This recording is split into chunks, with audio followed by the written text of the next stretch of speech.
أعوذ بالله من الشيطان الرجيم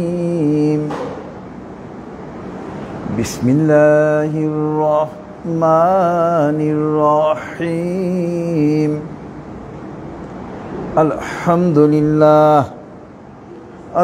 لله نستعينه ونستغفره ونعوذ بالله من شرور أنفسنا من يهد الله فلا مضل له ومن يضلله فلا هادي له ونشهد أن لا إله إلا الله وحده لا شريك له ونشهد أن محمدًا عبده ورسوله أرسله بالحق بشيرا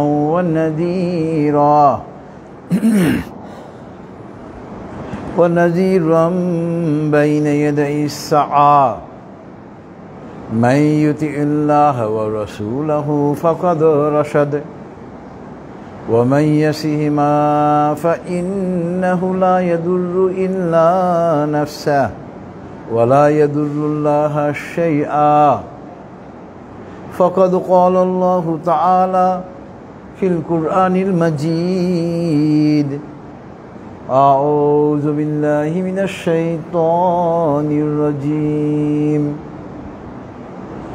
إن الله وملائكته يصلون على النبي يا أيها الذين آمنوا صلوا عليه وسلموا تسليما اللهم صل على محمد وعلى آل محمد كما صليت على إبراهيم وعلى آل إبراهيم إنك حميد مجيد اللهم بارك على محمد وعلى آل محمد كما باركت على إبراهيم وعلى آل إبراهيم إنك حميد مجيد رب اشرح لي صدري ويسر لي أمري واحلل عقدة من لساني يفقه قولي ربي زدني علما سبحان الله وبحمده سبحان الله العظيم উপস্থিত সম্মানিত হাজিরান মজলিস এবং ফেসবুক লাইভের মাধ্যমে যারা আমাদের সঙ্গে যুক্ত হয়েছেন আসসালামু আলাইকুম ওয়া রাহমাতুল্লাহি ওয়া বারাকাতুহু। মহান আল্লাহ পাকের দরবারে লক্ষ কোটি কৃতজ্ঞতা। মহান আল্লাহ পাক আজকে আমাদেরকে এই সুপ্রিম কোর্ট প্রাঙ্গণে মাগরিবের নামাজ আদায় করার পর তাফসিরুল কোরআনের এই মাহফিলে বসার তৌফিক দিয়েছেন। এই জন্য আমরা মহান আল্লাহ পাকের দরবারে কৃতজ্ঞতা আদায় করে বলি আলহামদুলিল্লাহ। যাবতীয় প্রশংসা একমাত্র মহান আল্লাহ পাকের জন্য। আজকে আমরা ইনশাআল্লাহ মহাগ্রন্থ আল কোরআনের 23 নম্বর সূরাতুল মুমিনুন এর আয়াত নম্বর 91 একটা আয়াত নিয়ে আমরা আলোচনা করব ইনশাআল্লাহ। তবে আমরা যথারীতি প্রথমে এই একটা আয়াতের তেলাওয়াত এবং তরজমা, এরপরে ইনশাআল্লাহ আমরা বিস্তারিত তাফসিরে চলে যাব। আউযু বিল্লাহি মিনাশ শাইতানির রাজীম বিসমিল্লাহির রহমানির রহিম মাত্তাখাযাল্লাহু মিন ওয়ালাদিন ওয়া মা কানা মাআহু মিন ইলাহিন ইযাল লাযাহাবা কুল্লু ইলাহিন বিমা খলাক ওয়ালা আলা বা'দুহুম আলা বা'দ সুবহানাল্লাহি আম্মা ইয়াসিফুন সাদাকাল্লাহুল আলিয়্যুল আযীম ওয়া সাদাকা রাসূলুহুন নাবিয়্যুল কারীম ওয়া নাহনু আলা যালিকা মিনাশ শাহিদিন সুবহানাল্লাহি ওয়া বিহামদিহি সুবহানাল্লাহিল আযীম। আল্লাহুম্মা সাল্লি আলা মুহাম্মাদিন আবদিকা ওয়া রাসূলিক। বিতাড়িত শয়তান থেকে মহান আল্লাহর কাছে আশ্রয় চাচ্ছি, পরম করুণাময় এবং অসীম দয়ালু আল্লাহর নামে শুরু করছি। মাত্তাখাযাল্লাহু মিন ওয়ালাদ, মহান আল্লাহ পাক কোনো সন্তান গ্রহণ করেননি। ওয়ামা কানা মাহু মিন ইলাহিন, এবং তার সঙ্গে কোনো অংশীদার নেই, তার সঙ্গে কোনো শরীক নেই। ইযান লাযাহাবা কুল্লু ইলাহিম বিমা খলাক, যদি তার সঙ্গে কোনো শরীক থাকতো তাহলে তার শরীকরা তাদের নিজ নিজ সৃষ্টিগুলোকে পৃথক করে ফেলতো। ওয়ালা আলা বাদুহুম আলা বাদ, এবং তারা একে উপরের উপরে প্রাধান্য দেখাতো। সুবহানাল্লাহি আম্মা ইয়াসিফুন, তারা যা বলে আল্লাহ পাক সেই ব্যাপারে পবিত্র, আল্লাহ পাক তা থেকে পবিত্র। মহান আল্লাহ সত্য বলেছেন এবং তার প্রেরিত নবী ও রাসূল সাল্লাল্লাহু আলাইহি ওয়াসাল্লাম সত্য বলেছেন, এবং আমরা সাক্ষীগণের অন্তর্ভুক্ত। মহাপবিত্র আল্লাহ, যাবতীয় প্রশংসা তার জন্য। মহাপবিত্র আল্লাহ, তিনি মহামহিমান্বিত। হে আল্লাহ, আপনি আপনার বান্দা এবং রাসূল হযরত মুহাম্মদ সাল্লাল্লাহু আলাইহি ওয়াসাল্লামের রহমত বর্ষণ করুন। এটা ছিল মহাগ্রন্থ আল কোরআনের 23 নম্বর সূরা, সূরাতুল মুমিনুনের আয়াত নম্বর 91 তেলাওয়াত এবং তর্জমা। অন্যান্য ধর্মের সঙ্গে ইসলামের মূল যে পার্থক্য, মূল সংঘাতই হলো তাওহীদ নিয়ে। ইসলামের মূল মন্ত্র হলো তাওহীদ, আল্লাহর একত্ববাদ। মা আত-তাওহীদু, তাওহীদ কি? আত-তাওহীদু ঈমানুন বিইলাহি ওয়াহিদ, তাওহীদ হইল একমাত্র সৃষ্টিকর্তা মহান আল্লাহ পাকের উপরে ঈমান আনা। এবং অন্যান্য সমস্ত ধর্মের সঙ্গে ইসলামের যে মূল সংঘর্ষ তাওহীদ নিয়েই। ইসলাম আমাদেরকে শিক্ষা দেয় আমাদের একমাত্র সৃষ্টিকর্তা মহান আল্লাহ পাক, তার কোনো শরীক নেই, তার কোনো স্ত্রী নেই, তার কোনো সন্তান নেই। তিনি সন্তান থাকার দোষ থেকে মুক্ত, তিনি স্ত্রী থাকার দোষ থেকে মুক্ত। আমাদের সৃষ্টিকর্তা মহান আল্লাহ পাক, তার জন্মও নেই, তার মৃত্যুও নেই। তিনি ছিলেন, আছেন এবং থাকবেন, তিনি চিরন্তন। তো এখানে সূরাতুল মুমিনুনের আয়াত নাম্বার 91 মহান আল্লাহ পাক একটা চমৎকার যুক্তি প্রদর্শন করেছেন, যুক্তি পেশ করেছেন তাওহীদ সংক্রান্ত। কাফেররা যে তাওহীদে বিশ্বাস স্থাপন করে না, আল্লাহকে একমাত্র প্রভু হিসেবে তারা স্বীকৃতি দিতে তারা নারাজ, আল্লাহ পাক এখানে একটা যুক্তি প্রদর্শন করেছেন, চমৎকার একটা যুক্তি পেশ করেছেন। এবং আল্লাহ পাক বলতেছেন যে আল্লাহ পাক কোনো সন্তান গ্রহণ করেননি এবং তার সঙ্গে কোনো শরীক নেই।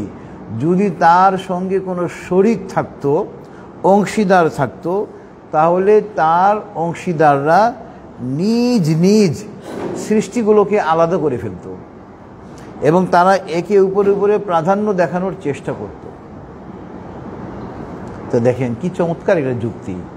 ইসলাম, একজন বিবেকবান ব্যক্তি এতটুকু যদি চিন্তা করে ইসলাম নিয়ে, ও আর কখনো অমুসলিম থাকবে না। আল্লাহ পাক দেখেন সমস্ত কিছু সৃষ্টি করেছেন এবং তার সমস্ত কিছু সৃষ্টির একটা নিয়ম, একটাই নিয়ম। ওই নিয়মের মধ্যে কোনো অনিয়ম নেই। সূর্য পূর্ব দিকে উদিত হয়, পশ্চিম দিকে অস্ত যায়, দিনের পরে রাত আসে, রাতের পরে দিন, এক ঋতুর পরে আরেক ঋতু আসে, মানুষের জন্ম হয়, এরপর মানুষের মৃত্যু হয়। এই যে সমস্ত কিছু, এই যে আমরা বলি দিবারাত্রির হ্রাস বৃদ্ধি, আহ্নিক গতির ফলে দিবারাত্রি কি হয়? হ্রাস বৃদ্ধি হয়। আর বার্ষিক গতির ফলে কি হয়? ঋতুর পরিবর্তন হয়। এই যে সমস্ত কিছু একটা নিয়মের মধ্যে। তো আল্লাহ পাক এটাই দেখাচ্ছেন এই আয়াতের মাধ্যমে, যুক্তি পেশ করতেছেন মহান আল্লাহ পাক মানব জাতির নিকটে, যে তোমরা যে তাওহীদের দাওয়াতকে যে স্বীকৃতি দাওনি, তোমরা যে তাওহীদের দাওয়াতকে গ্রহণ করতেছো না, তোমরা কি একটু ভেবে দেখেছো যে পৃথিবীর সমস্ত কিছু একই নিয়মে হচ্ছে, তার মানে সৃষ্টিকর্তা একজনই। তা আমরা প্রথমেই চলে যাব আজকে তাফসিরের সঙ্গে প্রাসঙ্গিক অন্যান্য সূরার অন্যান্য আয়াত, যা আজকে তাফসিরের সঙ্গে প্রাসঙ্গিক। প্রথম তাফসিরের সঙ্গে প্রাসঙ্গিক আয়াত হলো সূরাতুল বাকারার আয়াত নাম্বার 116 এবং 117।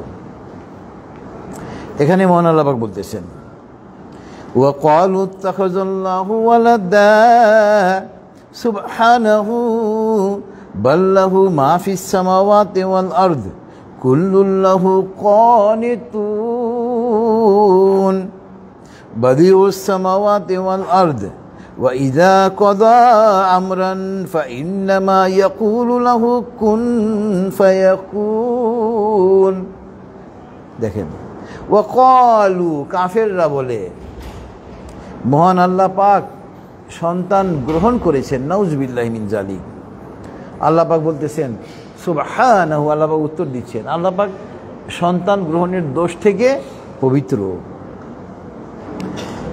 বাল্লাহু মা ফিস সামাওয়াতি ওয়াল আরদ, বরঞ্চ আসমানসমূহ এবং জমিনে যা আছে সমস্ত কিছু তো তারই। কুল্লুল্লাহু কানিতুন, সমস্ত কিছু তার বিনয়াবনত, তার অধীন। বাদিউস সামাওয়াতি ওয়াল আরদ, আল্লাহ পাক আসমানসমূহ এবং জমিন সৃষ্টি করেছেন। ওয়া ইযা কাদা আমরান ফাইন্নামা ইয়াকুলু লাহু কুন ফায়াকুন, এবং আল্লাহ পাক যখন কোনো কিছু সৃষ্টি করার জন্য মনস্থ করেন তখন তিনি বলেন হও, এবং তা হয়ে যায়। আল্লাহ পাক কেন সন্তান গ্রহণ করবেন? আল্লাহ পাকের কেন অংশীদার থাকবে? তিনি কোনো কিছু করতে চাইলে শুধু তিনি বলেন হও এবং তা হয়ে যায়। আল্লাহু আকবার। সুতরাং তার সন্তান গ্রহণের কোনো প্রয়োজনীয়তা নেই, কোনো আবশ্যকতা নেই। তিনি কোনো কিছুর উপরে নির্ভরশীল না। সমস্ত মাখলুক আল্লাহ পাকের উপরে নির্ভরশীল, কিন্তু আল্লাহ পাক কারো উপরে নির্ভরশীল নন। কোনো মাখলুকের উপরে আল্লাহ পাক নির্ভরশীল নন।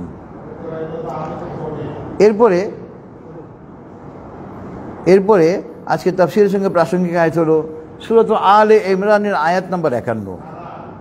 সূরাতুল আলে ইমরানের আয়াত নাম্বার 51-তে মহান আল্লাহ পাক বলতেছেন, ইন্নাল্লাহা রাব্বী ওয়া রাব্বুকুম ফা'বুদুহু হাযা সিরাতুম মুস্তাকিম।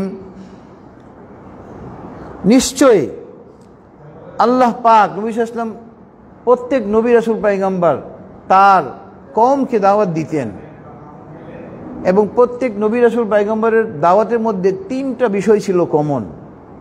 প্রত্যেক নবী রাসূল পয়গম্বর দাওয়াত দিয়েছেন তাওহীদের। প্রত্যেক নবী রাসূল পয়গম্বর মানুষকে বলতেন তোমাদের সৃষ্টিকর্তা একজনই, তার কোনো অংশীদার নেই, অর্থাৎ তারা তাওহীদের দাওয়াত দিতেন। এবং দ্বিতীয়ত ওনারা দাওয়াত দিতেন রিসালাত, অর্থাৎ তারা বলতেন যে আমি আল্লাহর নবী, আমি আল্লাহর রসুল। এবং তৃতীয়ত তারা দাওয়াত দিতেন আখিরাতের। প্রত্যেক নবী রাসূল পয়গম্বর মানুষকে বলতেন যে তোমাদের এই ইহকালের এই যে জিন্দেগি, দুনিয়ার যে জীবন, এটা ক্ষণিকের জীবন। এই জীবনটা অস্থায়ী, ক্ষণস্থায়ী, এবং এই জীবনের কি হবে? পরিসমাপ্তি ঘটবে। এই জীবনে পরিসমাপ্তির পরপর তোমাদেরকে মৃত্যুর মুখোমুখি হয়ে মহান আল্লাহ পাকের কাছে গিয়ে হাজিরা দিতে হবে। তো এখানে আল্লাহ পাক বলতেছেন ইন্নাল্লাহা রাব্বী ওয়া রাব্বুকুম ফা'বুদু। প্রত্যেক নবী রাসূল পয়গম্বর বলতেন যে আমার এবং তোমার প্রত্যেকের সৃষ্টিকর্তা আল্লাহ পাক। ফা'বুদু, অতএব তোমরা তারই ইবাদত করো। হাযা সিরাতুম মুস্তাকিম, এবং একমাত্র আল্লাহর ইবাদত করা, এটাই হলো সহজ সরল সঠিক পথ। সূরাতুল আলে ইমরান আয়াত নাম্বার 51। এরপরে আপনার আজকে তাফসীরের সঙ্গে প্রাসঙ্গিক আয়াত হলো সূরাতুল আম্বিয়ার আয়াত নাম্বার 22। যে কথা বলছিলাম, আল্লাহ পাক আজকে সূরাতুল মুমিনুনের আয়াত নাম্বার 91 নিয়ে তাফসীর হচ্ছে। 91 নম্বর আয়াতে মহান আল্লাহ পাক একটা যুক্তি পেশ করেছেন, তার একত্ববাদের পক্ষে একটা যুক্তি পেশ করেছেন যে যদি আল্লাহ ছাড়া আরও একাধিক প্রভু থাকতো তাহলে তার সৃষ্টিগুলোর মধ্যে কি দেখা দিত? প্রত্যেক প্রভু তাদের নিজ নিজ সৃষ্টিকে আলাদা করে ফেলত, আর আরেক প্রভুর উপরে প্রাধান্য বিস্তার করার চেষ্টা করত, এবং তাতে পৃথিবীতে দেখা যেত কি বিশৃঙ্খলা। কিন্তু আমাদের পৃথিবীতে কোনো বিশৃঙ্খলা আছে? কোনো বিশৃঙ্খলা নেই। আল্লাহর সৃষ্টির মধ্যে সমস্ত কিছু শৃঙ্খলিত, সমস্ত কিছু এক নিয়মে হচ্ছে, তার মানে সৃষ্টিকর্তা একজনই।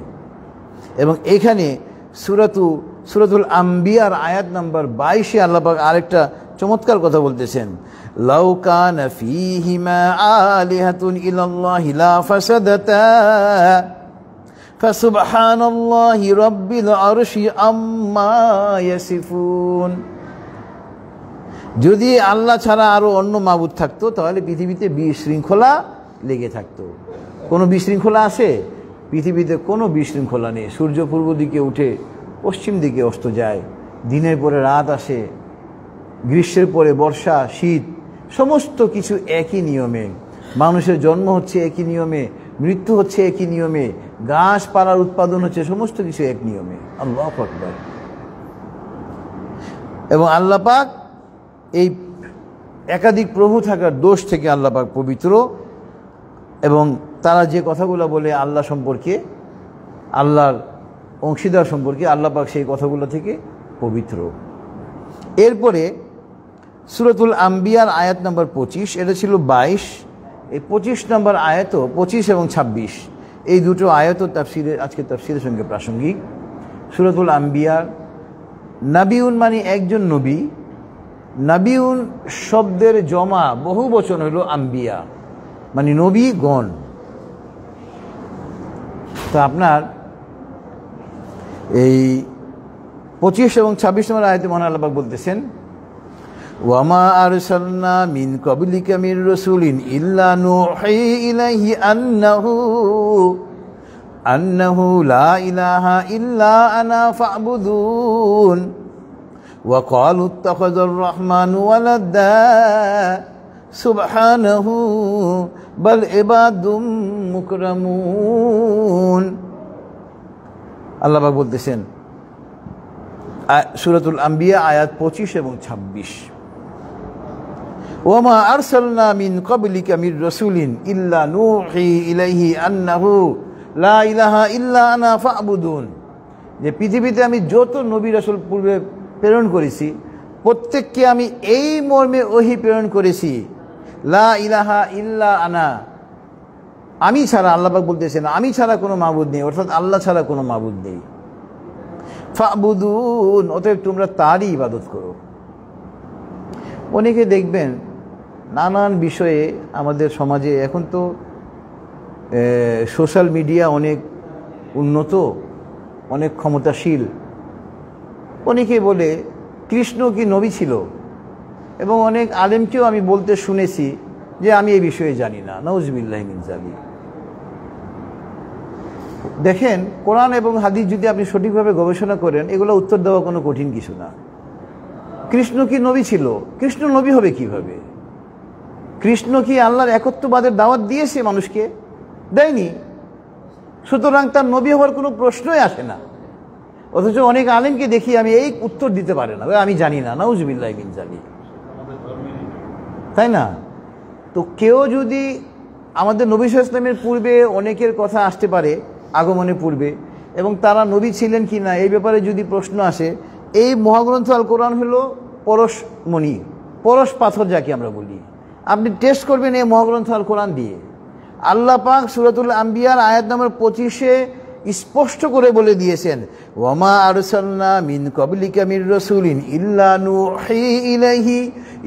নূহি ইলাইহি আন্নাহু লা ইলাহা ইল্লা আনা ফা'বুদুন। আমি পৃথিবীতে পূর্বে যত নবী রাসূল পয়গম্বর প্রেরণ করেছি, প্রত্যেককে আমি এই মর্মে ওহী প্রেরণ করেছি, এই মর্মে আদেশ দিয়েছি যে তোমাদের সৃষ্টিকর্তা একমাত্র আমি, এবং সুতরাং তোমরা আমার ইবাদত করো। অর্থাৎ প্রত্যেক নবী রাসূল পয়গম্বর তাওহীদের দাওয়াত পেশ করেছেন। তাহলে এই কৃষ্ণ কি নবী হওয়ার কোনো প্রশ্ন আসে? নাউজুবিল্লাহি মিন যালিক। তাহলে তো আপনার এবার দেখেন পরের আয়াতে আল্লাহ পাক বলতেছেন, ওয়া ক্বালু ইত্তাখাযার রাহমানু ওয়ালাদা। কাফেররা বলে দয়াময় আল্লাহ সন্তান গ্রহণ করেছেন। সুবহানাহু, মহান আল্লাহ পাক তা থেকে পবিত্র। দেখেন, শিরক হলো অত্যন্ত একটা কঠিন, জঘন্যতম একটা অপরাধ, গুনাহ। সবচেয়ে বড় গুনাহ হলো আল্লাহর সঙ্গে অংশীদার স্থাপন করা। কিন্তু আমরা জ্ঞান না থাকার কারণে আমরা মুসলমান হওয়ার পরেও অনেকে শিরক করতেছে, জ্ঞান না থাকার কারণে। আমরা রুকুতে গিয়ে সুবহান রাব্বিয়াল আযীম পড়ি, মানে কি আল্লাহ পাকের পবিত্রতা বর্ণনা করি। সেজদায় গিয়ে আমরা সুবহান রাব্বিয়াল আ'লা পড়ি, আমরা আল্লাহ পাকের পবিত্রতা বর্ণনা করি। কেমন পবিত্রতা? সন্তান গ্রহণের দোষ থেকে আল্লাহ পাক পবিত্র, স্ত্রী গ্রহণের দোষ থেকে আল্লাহ পাক পবিত্র, অংশীদার থাকার দোষ থেকে আল্লাহ পাক পবিত্র। তা আমরা যদি এলেম থাকে, তাহলে আমরা নামাজে যখন ওই তাসবিহগুলো পড়ব, আমাদের ঈমানটা আরো মজবুত হবে। কিন্তু আমাদের মধ্যে দেখা যায় অনেকে 5 ওয়াক্তের নামাজি, কিন্তু মাজারে গিয়ে সিজদা দিতেছে, নাউজুবিল্লাহি মিন যালিক। একজন পীরের কাছে গিয়ে বায়াত হইতেছে, পীর না ধরলে নাকি জান্নাতে যাওয়া যাবে না, নাউজুবিল্লাহি মিন যালিক। এলেম না থাকার কারণে মুসলমানরাও শিরক করতেছে। এবং আয়াত নাম্বার 26 সূরাতুল আম্বিয়ার আল্লাহ পাক নাজিল করেছেন কাফেরদের একটা কথার কারণে। কাফেররা যে মূর্তিগুলার পূজা করত, এবং কাফেররা তো অংশীদার স্থাপন করত, এবং তারা বলতো ফেরেশতারা আল্লাহ পাকের কন্যা সন্তান, নাউজুবিল্লাহি মিন যালিক। তা আল্লাহ পাক এখানে 26 নম্বর আয়াতে বলতেছেন, وَقَالُوا اتَّخَذَ الرَّحْمَنُ وَلَدًا سُبْحَانَهُ بَلْ عِبَادٌ مُكْرَمُونَ। এই ফেরেশতারা তো হলো আল্লাহ পাকের সম্মানিত বান্দা, সৃষ্টি। আমরা যেমন আল্লাহ পাকের একটা সৃষ্টি, তেমনি ফেরেশতারাও আল্লাহ পাকের একটা সৃষ্টি, আর কিছু না। হ্যাঁ, আমাদেরকে আল্লাহ পাক মাটি দিয়ে সৃষ্টি করেছেন, জিনকে আল্লাহ পাক সৃষ্টি করেছেন আগুন দিয়ে, আর ফেরেশতাদেরকে আল্লাহ পাক সৃষ্টি করেছেন আল্লাহ পাকের নূর দিয়ে। আল্লাহু আকবার। এবং এই কারণে ফেরেশতাদের খাওয়ারও প্রয়োজন হয় না, পানীয়ের প্রয়োজন হয় না। অর্থাৎ আমাদের যে মানবীয় দোষগুলা, ক্ষুধা লাগলে আমরা খাবার খেতে বাধ্য, পিপাসা লাগলে আমরা পানি পান করতে বাধ্য, ফেরেশতাগণ এই দোষ থেকে পবিত্র। আমাদের জন্ম আছে, মৃত্যু হবে, ফেরেশতারা এই দোষ থেকে পবিত্র, যেহেতু ওনারা আল্লাহ পাকের নূরের তৈরি। এরপরে আপনার আজকের তাফসীরের সঙ্গে প্রাসঙ্গিক আয়াত হলো সূরাতুল হজের আয়াত নম্বর 73।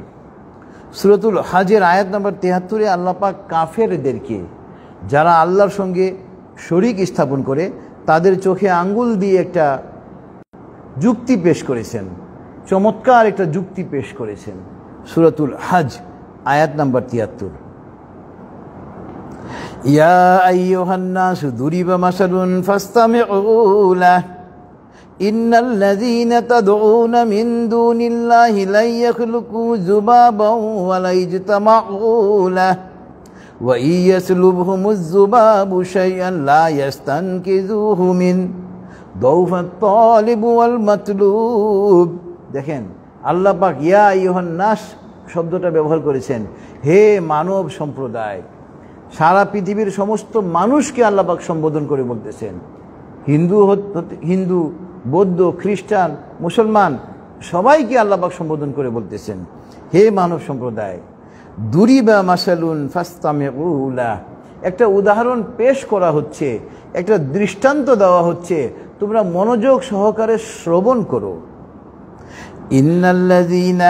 ইন্নাল্লাযীনা তাদউনা মিন দুনিল্লাহি লা ইয়াখলুকু যুবাবা ওয়া লা ইয়াজতামাউ লাহু, তোমরা যে আল্লাহকে বাদ দিয়ে যাদেরকে তোমরা ডাকো, অর্থাৎ সারা পৃথিবীতে যতগুলো মূর্তি রয়েছে, তোমরা তো মূর্তির পূজা করো,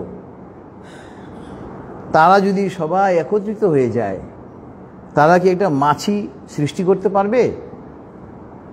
এবার আল্লাহ পাক বলতেছেন, ওয়া ইয়াসলুবহুমুজ যুবাবু শাইআন লা ইয়াস্তানকিযুহু মিন, মাছি সৃষ্টি করা তো দূরের কথা, তাদের নিকট থেকে যদি মাছি কিছু নিয়ে চলে যায়, তারা কি ওটা ফেরত আনতে পারবে? ওই ক্ষমতা তাদের আছে? নেই। দাউফা তালিবু ওয়াল মাতলুব, কত দুর্বল ওই মূর্তিগুলা, আর কত দুর্বল যারা মূর্তিগুলোর কাছে প্রার্থনা করে, যাচনা করে। নাউজুবিল্লাহি মিন যালিক। তো দেখেন, হিন্দুরা মূর্তি পূজা করে, কত শিক্ষিত লোকরা, তারা এইটুকু যদি একবার চিন্তা করে যে আমি যার কাছে যাচনা করতেছি তার কি ক্ষমতা আছে, মূর্তি কি আমার জন্য কোনো ভালো করতে পারবে? মূর্তি কি আমার জন্য কোনো মন্দ করতে পারবে? নিশ্চয়ই পারবে না। তাহলে কেন আমি মূর্তিকে উপাসনা করব? নাউজুবিল্লাহি মিন যালিক। এই জন্য যারা কাফের, তারা যদি একটু তাদের বিবেক পরিচালনা করে, বিবেক খাটায়, তারা কিন্তু সঠিক পথ পেয়ে যাবে। মহাগ্রন্থ আল কোরআনে সমস্ত কিছু দেওয়া আছে। দেখেন, ১৫০০ বছর আগে আল্লাহ পাক এই আয়াতে কারিমা নাজিল করেছেন। এরপরে আপনার সূরাতুল আনকাবুতের আয়াত নাম্বার ৪১-এ মহান আল্লাহ পাক আরেকটা চমৎকার যুক্তি পেশ করেছেন তাওহীদের পক্ষে। আল্লাহ পাক বলতেছেন, মাসালুল্লাযীনা ইত্তাখাযু মিন দুনিল্লাহি আউলিয়া কামাসালিল আনকাবুত ইত্তাখাযাত বাইতা ওয়া ইন আওহানাল বুয়ুতি লাবাইতুল আনকাবুত লাউ কানু ইয়ালামুন। দেখেন, আমাদের বাসায় মাকড়সা বাসা বাঁধে, ঘর বানায়। আল্লাহ পাক বলতেছেন, যারা আল্লাহকে বাদ দিয়ে অন্যকে উপাস্য হিসেবে গ্রহণ করেছে, তাদের উদাহরণ হলো মাকড়সার বাসার মতো। কত দুর্বল মাকড়সার বাসা, মাকড়সার জাল কত দুর্বল, একটু বাতাস হইলেই পড়ে যায়। এটা কি আমাদের কোনো কাজে লাগে? তো এইভাবে তাফসীরে এসেছে যে আপনার যারা আল্লাহকে বাদ দিয়ে অন্যের উপাসনা করতেছে, পরকালে এই মাকড়সার জালের মতো তাদের ওই প্রভু কোনো কাজে আসবে না। লাউ কানু ইয়ালামুন, যদি তারা তা বুঝত। এবং এই সূরার নামকরণ করা হয়েছে সূরাতুল আনকাবুত, সূরা নম্বর ২৯। আনকাবুত শব্দের শাব্দিক অর্থ হলো মাকড়সা। এই আয়াতের এই শব্দ ব্যবহার হয়েছে, এই জন্য এই সূরার নামকরণ করা হয়েছে সূরাতুল আনকাবুত। এরপরে আপনার সূরাতুস সফফাতের আয়াত নম্বর ১৬০, ১৮১ এবং ১৮২ আজকে তাফসীরের সঙ্গে প্রাসঙ্গিক। সূরাতুস সফফাত হইল মহাগ্রন্থ আল কোরআনের ৩৭ নম্বর সূরা, এবং এখানে মহান আল্লাহ পাক বলতে, আমরা এই তিনটা আয়াত কিন্তু সবাই দোয়ার সময় কিন্তু আমরা পড়ি, এটা আমাদের সবার মুখস্থ। সুবহান রাব্বিকা রাব্বিল ইজ্জাতি আম্মা ইয়াসিফুন ওয়া সালামুন আলাল মুরসালিন ওয়ালহামদুলিল্লাহি রাব্বিল আলামিন। এটা মহাগ্রন্থ আল কোরআনের ৩৭ নম্বর সূরা, সূরা নম্বর ৩৭, সূরাতুস সফফাত, আয়াত নম্বর ১৮১, ১৮১ এবং ১৮২। এখানে আল্লাহ পাক বলতেছেন যে আল্লাহ পাকের যে মর্যাদা এবং আল্লাহ পাক তারা যে কথাগুলো বলে, ওগুলো থেকে পবিত্র। আল্লাহ পাক এক এবং অদ্বিতীয়, তার কোনো শরীক নেই। তিনি অংশীদার থাকার দোষ থেকে পবিত্র, তিনি সন্তান থাকার দোষ থেকে পবিত্র, জন্ম হওয়ার দোষ থেকে আল্লাহ পাক পবিত্র, মৃত্যু হওয়ার দোষ থেকে মহান আল্লাহ পাক পবিত্র। ওয়া সালামুন আলাল মুরসালিন, নবীগণের উপরে শান্তি বর্ষিত হোক। ওয়ালহামদুলিল্লাহি রাব্বিল আলামিন, এবং যাবতীয় প্রশংসা আল্লাহ পাকের জন্য, যিনি জগৎ সমূহের সৃষ্টিকর্তা। দেখেন, ১৫০০ বছর আগে জগৎ সমূহ বলা হয়েছে। মানে আমরা কিছুদিন আগে জানতে পারলাম যে গ্রহ ৯টা ১০টা, পৃথিবীর মতো আরও কিছু গ্রহ আছে। ইদানিং আরেকটা নতুন গ্রহ মঙ্গল গ্রহ আবিষ্কার হয়েছে। তো এগুলা ইদানিং হচ্ছে। আর ১৫০০ বছর আগে মহাগ্রন্থ আল কোরআনে আল্লাহ পাক বলে দিয়েছেন যে আল্লাহ হচ্ছেন সমস্ত কিছুর সৃষ্টিকর্তা, জগৎ সমূহের সৃষ্টিকর্তা। মানে তোমাদের এরকম জগতের মতো আরো অনেক জগৎ রয়েছে। আল্লাহু আকবার। এটা গ্রহ আবিষ্কারের যে আপনার কি বলে এটাকে, যে ক্লু, আল্লাহ পাক মহাগ্রন্থ আল কোরআনেই বলে দিয়েছেন। আল্লাহু আকবার। মহাগ্রন্থ আল কোরআন গবেষণা করে অনেকে অনেকভাবে উপকৃত হচ্ছে। আল্লাহু আকবার। এরপরে আপনার আজকে তাফসীরের সঙ্গে প্রাসঙ্গিক আয়াত হলো সূরাতুল জিনের আয়াত নাম্বার 1 থেকে 3। দেখেন, যখন আল্লাহ রাসূল সাল্লাল্লাহু আলাইহি ওয়াসাল্লাম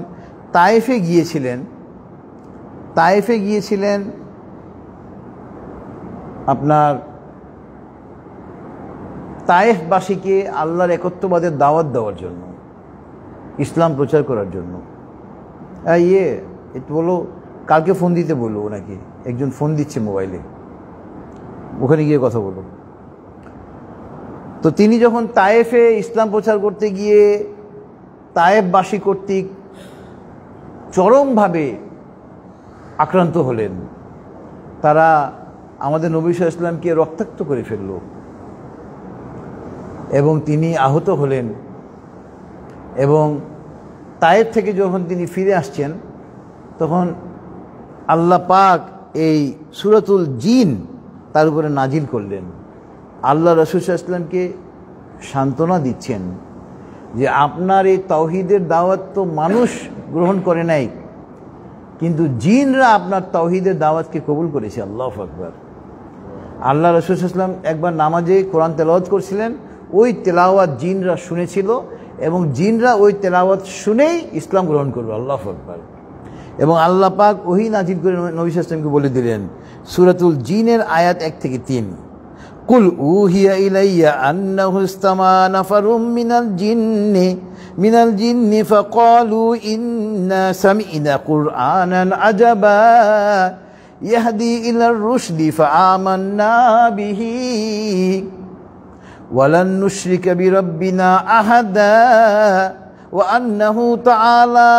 আন্নাহু তাআলা জাদ্দু রাব্বিনা মাত্তাখাযা সাহিবাতাও ওয়ালা ওয়ালাদা। দেখেন, ইসলামের মূল মন্ত্র কি? তারাও ইসলাম গ্রহণ করলো। দেখেন, ওরাও তাওহীদের কথা বলতেছে। জিনদের একটা দল কোরআনের তেলাওয়াত শুনলো, ফাকালু, জিনরা বলল, ইন্না সামি'না কুরআনান আজাবা, আমরা একটা আশ্চর্য কোরআন শ্রবণ করেছি। ইয়াহদি ইলার রুশদি ফাআমান্না বিহি, এমন কোরআন যা মানুষকে সঠিক পথ নির্দেশনা দেয়, এবং এই কারণে ফাআমান্না বিহি, আমরা ইসলাম গ্রহণ করেছি। আল্লাহু আকবার। এবং তারা ইসলাম গ্রহণ করার পরে কি বলতেছে? আমরা দেখেন কালিমা তাইয়্যিবা পড়ার পরে মুসলমান হই। আমরা কিন্তু প্রথমে লা ইলাহা, কোনো মাবুদ নেই ইল্লাল্লাহ, আল্লাহ ছাড়া। তো দেখেন, ওয়ালান নুশরিকা বিরাব্বিনা আহাদা, আমরা আমাদের প্রভুর সঙ্গে কাউকে শরীক করি না। তারাও এই কথাই বলতেছে। এবং আমাদের প্রভু পবিত্র, এবং তিনি মাত্তাখাযা সাহিবাতাও ওয়ালা ওয়ালাদা, আমাদের প্রভু কোনো স্ত্রী গ্রহণ করেননি, আমাদের প্রভুর কোনো সন্তান নেই। আল্লাহু আকবার। দেখেন, তাওহীদের ঘোষণা তারা দিচ্ছে। আপনার তাওহীদের শিক্ষা যদি থাকে, আমাদের ঈমান মজবুত হবে। ইখলিস দীনাকা ইয়াকফিকাল আমালুল কলিল, তোমার দিনকে খাঁটি করো, অল্প আমলই যথেষ্ট নাজাতের জন্য। আমাদের তাওহীদের যদি জ্ঞান থাকে, আমরা যদি শিরক মুক্ত জীবনযাপন করি, শিরক মুক্ত যদি আমরা আমাদের আমল করি, তো আমরা অল্প আমলই আমাদের জন্য যথেষ্ট হবে ইনশাআল্লাহ। এরপরে আপনার ওই সূরাতুল জিনেরই আবার আয়াত নম্বর 20 এবং 21-এ দেখেন, 20 এবং 21, এটা আরও তাৎপর্যপূর্ণ। কুল ইন্নামা আদু রাব্বি ওয়ালা উশরিকু বিহি আহাদা, হে নবী, আপনি কাফেরদেরকে বলে দিন, আমি আমার প্রভুকে ডাকি এবং আমি আমার প্রভুর সঙ্গে, একমাত্র প্রভুর সঙ্গে কোনো অংশীদার স্থাপন করি না। তাওহীদের ঘোষণা। এবার দেখেন পরে, এটা ছিল আয়াত নম্বর 20 সূরাতুল জিন, এবং 21 নম্বর আয়াতে আল্লাহ পাক কি বলতেছেন? কুল ইন্নী লা আমলিকু লাকুম দাররাও ওয়ালা রাশাদা। আল্লাহ রাসূল সাল্লাল্লাহু আলাইহি ওয়াসাল্লাম বলতেছেন, আমাদের আল্লাহ পাক বলতেছেন নবী সাল্লাল্লাহু আলাইহি ওয়াসাল্লামকে, হে নবী, আপনি বলে দিন, আমার কোনো ক্ষমতা নেই যে আমি তোমাদের কোনো ভালো করতে পারবো কিংবা মন্দ করতে পারবো। আল্লাহু আকবার। ভালো মন্দ করার মালিক কে? আল্লাহ পাক। আপনার আমাদের নবী সাল্লাল্লাহু আলাইহি ওয়াসাল্লামকে আল্লাহ পাক বলার জন্য নির্দেশনা দিচ্ছেন, আপনি জানিয়ে দিন আপনার সম্প্রদায়কে, সারা পৃথিবীর মানুষকে, আপনার কোনো ক্ষমতা নেই যে আপনি কারোর জন্য কোনো ভালো করতে পারবেন কিংবা মন্দ করতে পারবেন। যেখানে নবী সাল্লাল্লাহু আলাইহি ওয়াসাল্লাম সম্পর্কে এইরকম কথা আল্লাহ পাক বলেছেন, তো আপনার একজন পীরের কাছে গিয়ে বায়াত হওয়ার কোনো প্রয়োজন আছে? এই দেওয়ানবাগির কাছে মানুষ যায়, নাউজুবিল্লাহি মিন যালিক, ভণ্ড দেওয়ানবাগি মানুষকে বিপথে পরিচালিত করতেছে, পথভ্রষ্টতার দিকে নিয়ে যাইতেছে, নাউজুবিল্লাহি মিন যালিক, তার আছে। তো আপনার এরপর আজকে তাফসীরের সঙ্গে প্রাসঙ্গিক সর্বশেষ চলে যাব ছোট্ট একটা সূরা, সূরাতুল ইখলাস। আমরা সবাই পারি কুল হুয়াল্লাহ সূরা বলি, দেখেন, অথচ এই সূরার অর্থ কি, তাৎপর্য কি আমরা যদি জানি, আপনার এগুলো পড়লেও আমাদের তখন ইবাদতে আনন্দ লাগবে, আমাদের ভালো লাগবে। আল্লাহ পাক বলতেছেন, কুল হুয়াল্লাহু আহাদ আল্লাহুস সামাদ লাম ইয়ালিদ ওয়া লাম ইউলাদ ওয়া লাম ইয়াকুল লাহু কুফুয়ান আহাদ। হে নবী, আপনি বলে দেন আমার আল্লাহ এক, তিনি অমুখাপেক্ষী, তিনি জন্ম নেন নাই এবং তিনি কাউকে জন্ম দেনও নাই, আল্লাহু আকবার। এবং ওয়ালাম ইয়াকুল লাহু কুফুয়ান আহাদ, তার মতো কেউ নেই। এই যে দেখেন, আল্লাহ পাক এক এবং অদ্বিতীয়, তার কোনো শরিক নেই। হ্যাঁ, আল্লাহ পাক আসেন, কিন্তু আল্লাহ পাক দেখতে কেমন এটা কিন্তু আমরা কেউ জানি না। আল্লাহ পাক দেখতে কেমন এটা আমরা কেউ জানি না, তবে আল্লাহ পাকের আকার আছে। আমরা ছোটবেলায় দেখেন আমাদের ইসলাম ধর্ম বইয়ে লেখা ছিল আল্লাহ নিরাকার, নাউজুবিল্লাহি মিন যালিক। আল্লাহ নিরাকার বলা যাবে না, আল্লাহর আকৃতি আছে, তবে আল্লাহর আকৃতি সদৃশ কোনো কিছুই নেই। আল্লাহ আকৃতি কেমন কেউ আমরা জানি না, ঠিক আছে। একজন মুমিনের এই আকীদা হবে, এই বিশ্বাস হবে যে আল্লাহ পাকের আকৃতির মতো আকৃতি মানে কেউ জানে না, কেউ আল্লাহকে দেখে নেই। ইভেন সহিহ হাদিসে এসছে, মেরাজে যে আল্লাহ রাসূল সাল্লাল্লাহু আলাইহি ওয়াসাল্লাম গিয়েছিলেন তিনি কিন্তু আল্লাহ পাককে দেখেননি। অনেকে বলে তিনি আল্লাহর দিদার করেছেন, নাউজুবিল্লাহি মিন যালিক। সহিহ হাদিসে এসেছে, মা আয়েশা রাদিয়াল্লাহু আনহা হাদিস খানা বর্ণনা করেছেন, কেউ যদি বলে আল্লাহ রাসূল সাল্লাল্লাহু আলাইহি ওয়াসাল্লাম মেরাজে গিয়ে আল্লাহর দিদার করেছেন, তাহলে তিনি নবীর উপরে মিথ্যা আরোপ করতেছেন, নাউজুবিল্লাহি মিন যালিক। হ্যাঁ, আল্লাহর সঙ্গে তিনি কথা বলেছেন। আচ্ছা, এবং আল্লাহ পাকের যে আকৃতি আছে, কিন্তু কেমন আকৃতি আমরা জানি না। এবং আল্লাহ পাকের যে আকৃতি আছে এটা আমরা কোরআনে, মহাগ্রন্থ আল কোরআনে শুনি যে আল্লাহ পাক শোনেন, আমরা পড়ি আল্লাহ পাক সমস্ত কিছু শোনেন, আল্লাহ পাক সমস্ত কিছু দেখেন। তো আল্লাহ পাক নিশ্চয়ই কান আছে, কিন্তু কেমন কান আছে এটা আল্লাহ পাকই জানেন। আল্লাহ পাক দেখেন, তার মানে আল্লাহ পাকের চোখ আছে, এটা আল্লাহ পাকই জানেন আল্লাহ পাকের চোখ কেমন। এবং দেখেন সূরাতুল কলামে আয়াত নাম্বার 42-এ আরও মজবুত একটা যুক্তি এসেছে আল্লাহ পাক সম্পর্কে। আমরা যারা 5 ওয়াক্ত নামাজ ঠিকমতো পড়ি তাদের জন্য এই আয়াতটা চমৎকার আয়াত, কিন্তু যারা নামাজে গাফলতি করে, ঠিকমতো নামাজ পড়ে না পড়েও বলে হ্যাঁ পড়ি, ইররেগুলারই পড়ে, আবার অনেক সময় মানুষকে দেখানোর জন্যও পড়ে, এই আয়াতটা দেখেন সূরাতুল কলাম আয়াত নাম্বার 42, আল্লাহ পাক বলতেছেন, ইয়াউমা ইয়াকশাফু আন সাকিন ওয়া ইউদআউনা ইলা সুজুদ ফালা ইস্তাতিউন। কিয়ামতের মাঠে আল্লাহ পাকের পায়ের গোছা হলো হাঁটুর নিচ থেকে গিরার আগ পর্যন্ত, এটাকে বলা হয় পায়ের গোছা। কিয়ামতের দিন সমস্ত মানব জাতির সম্মুখে আল্লাহ পাকের পায়ের গোছা প্রকাশিত হবে, আল্লাহু আকবার। এবং বলা হবে তোমরা সাজদা করো। দেখবেন বিশেষ পরীক্ষা যখন হয়, লক্ষ লক্ষ ক্যান্ডিডেট, তারা প্রথমে একটা প্রিলিমিনারি পরীক্ষা নেয়, ওই পরীক্ষায় 98% ছাঁটাই হয়ে যায়, হয় না? এই পরকালেও এটা একরকম হবে প্রিলিমিনারি পরীক্ষার মতো, যে মুসলমানদের মধ্যে যারা অ্যাকচুয়াল মুসলমান তারা ওই পরীক্ষা টিকবে। আল্লাহ পাক বলবেন, আল্লাহ পাকের পায়ের গোছা প্রকাশিত হবে সূরাতুল কলাম আয়াত নম্বর 42 অনুযায়ী, এবং আমাদেরকে বলা হবে তোমরা সাজদা করো। তো যারা আল্লাহ পাককে সন্তুষ্ট করার জন্য নামাজ আদায় করেছে নিয়মিত, একমাত্র আল্লাহ পাককে সন্তুষ্ট করার জন্য, মানুষকে দেখানোর জন্য নয়, তারা সাজদা করবে। আর যারা নিয়মিত নামাজ আদায় করে নাই, কখনো কখনো করেছে, মানুষকে দেখানোর জন্য নামাজ আদায় করেছে, তারা সাজদা করতে চাইবে, কিন্তু তাদের পিঠ তক্তার মতো শক্ত হয়ে যাবে, তারা সাজদা করতে পারবে না। সূরাতুল কলাম আয়াত নাম্বার 42। সুতরাং নামাজের ব্যাপারে আমাদেরকে অত্যন্ত সচেতন হতে হবে।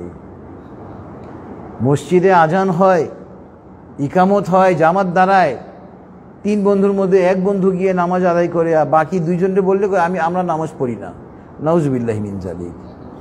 একজন মুসলমান কি বলতে পারে আমরা নামাজ পড়ি না, আমি নামাজ পড়ি না? মান তারাকা সালাত ফাকাদ কাফার, যে ব্যক্তি নামাজ পরিত্যাগ করলো সে অবশ্যই কুফরি করলো। সুতরাং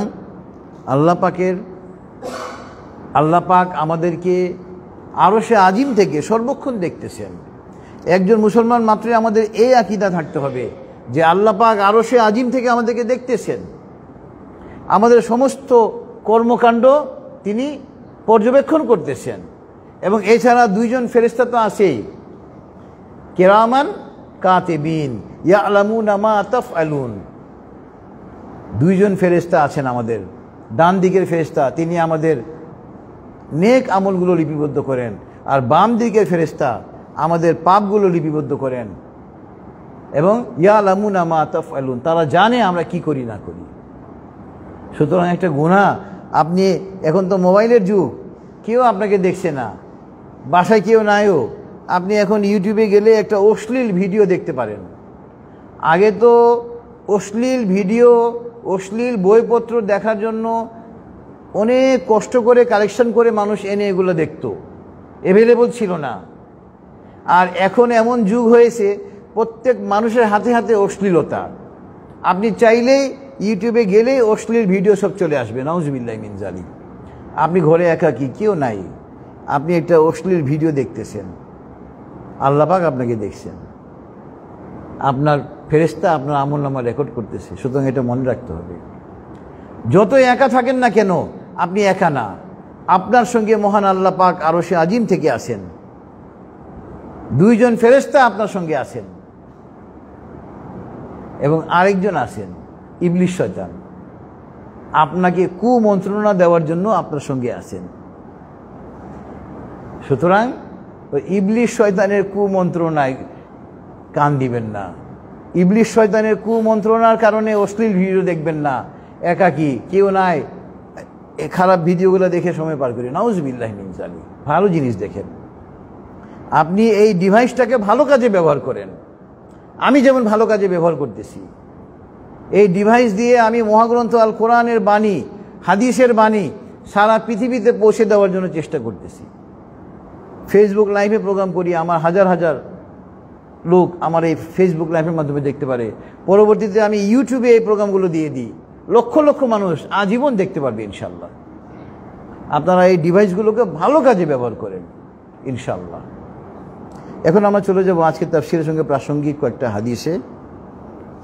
প্রথম হাদিস হলো আন সুফিয়ান ইবনে আব্দুল্লাহ আস-সাকাফি রাদিয়াল্লাহু আনহু قال قلت يا رسول الله صلى الله عليه وسلم قل لي في الإسلام قولا لا أسأل عنه أحدا بعدك قال قل آمنت بالله فاستقم رواه صحيح مسلم।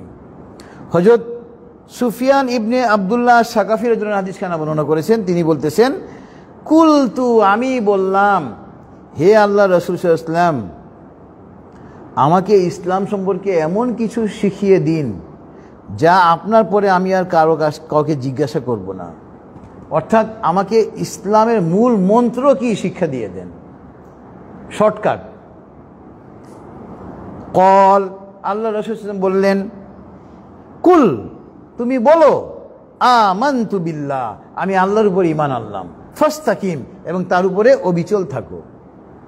অর্থাৎ তাওহীদের কথা বললেন, যে আমাদের সৃষ্টিকর্তা একমাত্র আল্লাহ, তার কোনো শরীক নেই, এবং এই সারা জীবন এটার উপরে অটল থাকতে হবে। এরপরে হাদিস হলো, আন আবি হুরায়রা রাদিয়াল্লাহু আনহু قال قال رسول الله صلى الله عليه وسلم الاسلام ان تعبدوا الله ولا تشركوا به রাওয়াহু সহিহ আল বুখারী। হযরত আবু হুরায়রা রাদিয়াল্লাহু আনহু হাদিস খানা বর্ণনা করেছেন, তিনি বলতেছেন, ইসলাম হলো যে তুমি আল্লাহর ইবাদত করবে এবং তার সঙ্গে কাউকে শরীক স্থাপন করবে না। সহিহ বুখারীর সহিহ হাদিস। এরপরে হাদিস হলো, আন জাবের রাদিয়াল্লাহু আনহু قال قال رسول الله صلى الله عليه وسلم من مات يشرك بالله شيئا دخل النار রাওয়াহু সহিহ মুসলিম। একজন হিন্দু, একজন বৌদ্ধ, একজন খ্রিস্টান, একজন ইহুদি যতই ভালো কাজ করুক না কেন, ইসলাম গ্রহণ না করে যদি মৃত্যুবরণ করে, তার মৃত্যু হইতে দেরি হবে, জাহান্নামে নিক্ষিপ্ত হইতে দেরি হবে না। এই হাদিস হযরত জাবের রাদিয়াল্লাহু আনহু হাদিস খানা বর্ণনা করেছেন, তিনি বলতেছেন, যে ব্যক্তি আল্লাহর সঙ্গে শরীক স্থাপন করে মৃত্যুবরণ করলো, সে জাহান্নামে যাবে। সহিহ মুসলিম। আন জাবের রাদিয়াল্লাহু আনহু قال قال رسول الله صلى الله عليه وسلم من مات لا يشرك بالله شيئا دخل الجنة রাওয়াহু মুসলিম। এবং তিনি এই হাদিসেই বলেছেন, যে ব্যক্তি আল্লাহর সঙ্গে শরীক স্থাপন না করে মৃত্যুবরণ করবে, সে জান্নাতে যাবে। রাওয়াহু সহিহ মুসলিম। এরপরে আসেন হাদিস। আন সাদ্দাদ ইবনে আওস রাদিয়াল্লাহু আনহু قال قال رسول الله صلى الله عليه وسلم من صلى يرائي فقد اشرك من صام يرائي فقد اشرك من تصدق يرائي فقد اشرك রাওয়াহু আহমদ। এতক্ষণ তো আমরা শিরক কি জানলাম, আল্লাহর সঙ্গে শরীক স্থাপন করা। এবার শিরকের ব্যাপক ব্যাখ্যায় চলে আসেন। হযরত সাদ্দাদ ইবনে আওস রাদিয়াল্লাহু আনহু হাদিস খানা বর্ণনা করেছেন, তিনি বলতেছেন, যে ব্যক্তি লোক দেখানোর জন্য নামাজ আদায় করলো, সে অবশ্যই শিরক করলো। যে ব্যক্তি লোক দেখানোর জন্য আপনার রোজা রাখলো, সে শিরক করলো। যে ব্যক্তি লোক দেখানোর জন্য, মানুষকে দেখানোর জন্য দান সদকা করলো, সেও শিরক করলো। রাওয়াহু সহিহ আহমদ। সুতরাং আমাদের নেক আমল হবে একমাত্র আল্লাহকে সন্তুষ্ট করার জন্য, অন্য কোনো উদ্দেশ্যে নয়। এরপরে হাদিস হলো, আন ওমর রাদিয়াল্লাহু আনহু قال قال النبي صلى الله عليه وسلم يا ابن الخطاب اذهب فنادى في الناس انه لا يدخل الجنه الا المؤمنون রাওয়াহু সহিহ মুসলিম। হযরত ওমর রাদিয়াল্লাহু আনহু হাদিস খানা বর্ণনা করেছেন, তিনি বলতেছেন যে নবী সাল্লাল্লাহু আলাইহি ওয়াসাল্লাম আমাকে ডাকলেন, ডেকে বললেন, হে খত্তাবের ছেলে, যাও এবং মানুষের মাঝে ঘোষণা দিয়ে দাও, মুমিন ছাড়া, মুসলিম ছাড়া কেউ জান্নাতে যেতে পারবে না। সহিহ মুসলিম। অর্থাৎ জান্নাতে যাওয়ার জন্য ঈমান আনাটা পূর্ব শর্ত। এরপরে হাদিস হলো, আন আয়েশা রাদিয়াল্লাহু আনহা قال আন আয়েশা রাদিয়াল্লাহু আনহা قالت قلت يا رسول الله ابن جدعان كان في الجاهلية يصل الرحيم ويطعم المسكين فهل ذلك نافعه قال لا ينفعه রাওয়াহু সহিহ মুসলিম। মা আয়েশা রাদিয়াল্লাহু আনহা হাদিস খানা বর্ণনা করেছেন, এবং এই হাদিসটা আরো ক্লিয়ার। তিনি বলতেছেন, হে আল্লাহ রাসূল সাল্লাল্লাহু আলাইহি ওয়াসাল্লাম, ইবনে জুদান জাহেলিয়াতের যুগে মৃত্যুবরণ করেছিল, কিন্তু ইবনে জুদানের দুইটা ভালো গুণ ছিল। অর্থাৎ সে তাওহীদবাদী মুসলমান ছিল না, কাফের ছিল। জাহেলিয়াতের যুগে সে মারা যায়, কিন্তু তার দুইটা ভালো গুণ ছিল।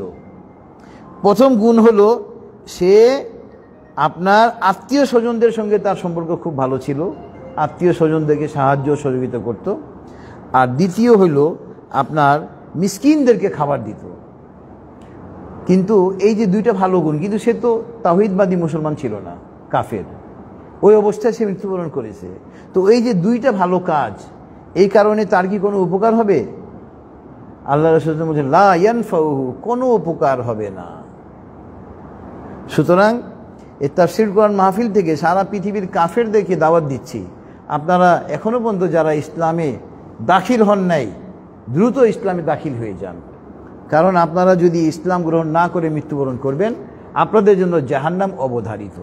এবং সূরাতুল মায়েদা, এতক্ষণ তো হাদিস দ্বারা দেখালাম, এবার একটা আয়াত দিয়েও দেখিয়ে দিই।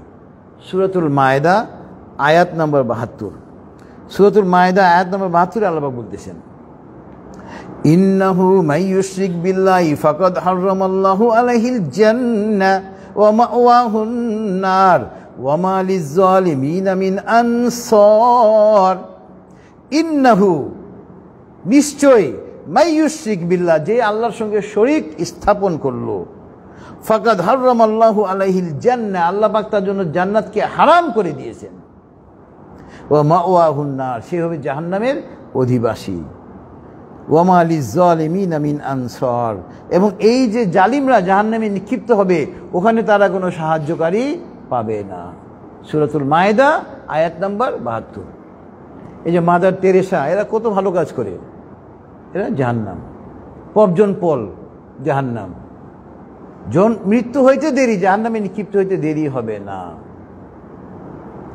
এই জন্য যারা কাফের, এখনো পর্যন্ত আপনারা ইসলাম গ্রহণ করেন নাই, আপনারা দ্রুত ইসলামের ছায়াতলে আশ্রয় গ্রহণ করেন। কারণ ইসলাম গ্রহণ না করে মৃত্যুবরণ করলে জাহান্নাম আপনাদের জন্য অবধারিত। এটা কোরআনের কথা, সহিহ হাদিসের কথা। তো ইনশাআল্লাহ দোয়া হবে। আমরা সবাই একবার দুরূদে ইব্রাহিম পড়ি। আল্লাহুম্মা সাল্লি আলা মুহাম্মাদ ওয়া আলা আলি মুহাম্মাদ কামা সাল্লাইতা আলা ইব্রাহিম ওয়া আলা আলি ইব্রাহিম ইন্নাকা হামিদুম মাজিদ। আল্লাহুম্মা বারিক আলা মুহাম্মাদ ওয়া আলা আলি মুহাম্মাদ কামা বারাকতা আলা ইব্রাহিম ওয়া আলা আলি ইব্রাহিম ইন্নাকা হামিদুম মাজিদ। اللهم آمين. ربنا تقبل منا إنك أنت السميع العليم. اللهم اغفر لحينا وميتنا وشاهدنا وغائبنا وصغيرنا وكبيرنا وذكرنا وأنثانا. اللهم من أحييته منا فأحيه على الإسلام، ومن توفيته منا فتوفه على الإيمان. ربنا ظلمنا أنفسنا وإن لم تغفر لنا وترحمنا لنكونن من الخاسرين. ربنا آتنا في الدنيا حسنة وفي الآخرة حسنة وقنا عذاب النار. رب ارحمهما كما ربياني صغيرا. رب هب لي من الصالحين. رب زدني علما. أستغفر الله. اللهم إني أسألك الهدى والتقى والعفاف والغنى. হে আল্লাহ, আমরা তোমার কিছু বান্দা মাওলা, এই সুপ্রিম কোর্টের প্রাঙ্গণে মাগরিবের নামাজ আদায় করে তাফসীরুল কোরআনের মাহফিলে আমরা একত্রিত হয়েছি মাওলা। তোমার মহাগ্রন্থ আল কোরআন থেকে, তোমার হাবিবের হাদিস থেকে আলোচনা হয়েছে মাওলা। মাওলা, আমাদের পড়া, বলা, শোনা, বুঝা এবং বুঝানোর মধ্যে অনেক ভুল হয়েছে মাওলা। মাওলা, তুমি তো ক্ষমাশীল, তুমি ক্ষমা করতে পছন্দ করো মাওলা। মাওলা, আমাদের পড়া, বলা, শোনা, বুঝা এবং বুঝানোর ভুল ত্রুটি ক্ষমা করে আমাদের এই মাহফিলকে তুমি কবুল করে নাও মাওলা। মাওলা, আমাদের এই মাহফিলকে আমাদের জন্য নাজাতের জারিয়া করে দাও মাওলা। মাওলা, আমাদেরকে আরবি ভাষা, বাংলা ভাষা, ইংরেজি ভাষার উপরে অগাধ পারদর্শিতা দান করো মাওলা, যাতে করে সারা বিশ্বে তোমার কালামে পাকের বাণীকে আমরা ছড়িয়ে দিতে পারি মাওলা। তুমি আমাদেরকে সেই তৌফিক দান করো মাওলা। মাওলা, আমরা আমাদের জীবনের জানা অজানা, ইচ্ছা অনিচ্ছায় করা সমস্ত গুনাহ নিয়ে তোমার দরবারে তওবা করতেছি মাওলা। তুমি আমাদের তওবাকে কবুল করে নাও মাওলা। মাওলা, আমাদের গুনাহ সমূহকে তুমি নেকির দ্বারা ভরপুর করে দাও মাওলা। মাওলা, বিনা হিসেবে জান্নাতের ফয়সালা না হওয়া পর্যন্ত মাওলা আমাদেরকে দুনিয়া থেকে নিও না মাওলা। আমরা হিসেব দিতে পারবো না মাওলা।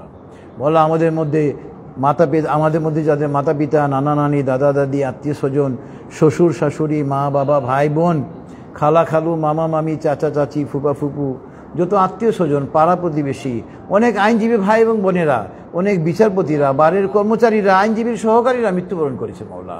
মাওলা, তাদের সকলকে তুমি ক্ষমা করে দাও মাওলা। তাদের সকলের কবরের আযাব তুমি কিয়ামত পর্যন্ত মাফ করে দাও মাওলা। তাদের জন্য তুমি জান্নাতুল ফেরদাউসের ফয়সালা করে দাও মাওলা। তাদেরকে বিনা হিসেবে জান্নাতের ফয়সালা করে দাও মাওলা।